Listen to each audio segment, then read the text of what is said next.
When you're first starting to write, you'll get the advice, write what you know. But rather quickly, as I got writing opportunities that I got paid to write, I was writing a lot of projects about all kinds of subjects that were far from my own experience. Everything about who I am and what I know, separate from what I was writing about, came out in the scripts that I wrote. I think in lyrics all the time, and I think in song form.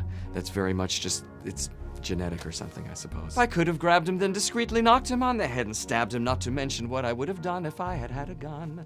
I dream in lyrics. Sometimes what I'll do then is I'll write a dummy lyric, by which I mean I'll write a nonsense lyric that has the rhymes in the right places, and we'll have this sort of syllabication, and that becomes kind of a roadmap for the lyric that we then write, and then rewrite, and then rewrite, and then rewrite. It was my goal to trick the audience into believing so much that I'm a man. Only later do they get confused and realize that I'm actually a woman, and that helps with the storytelling a lot. It's a very physical transformation I do. It's a lot of physical acting. The stories I've written about are about people who come up against some tough breaks and have hard things happen to them, and they don't give up. They just keep going, and they keep trying. And in a funny way, that's what we all have to do, and it's certainly what you have to do as a writer. So I think so much of life and theater is about perseverance and not giving up.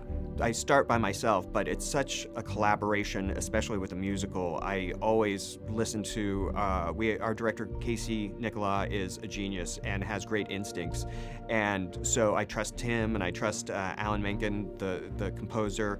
And we also have this great cast that would improv and come up with great ideas and great jokes. And we have a Facebook page, and I would put on the Facebook page every once in a while, what's a better joke here? And everybody would, sort of collaborate and chime in. So it was definitely a big, huge group effort. Before we, did the full production, we spent 2 years doing workshops, and Jefferson Mays joined up right away. And so we worked with Jefferson intensely, and a lot of the routines that ended up on the Broadway stage, were inspired by him, which usually doesn't happen. I have a very specific script analysis process that I go through, and mostly it's what's on the page.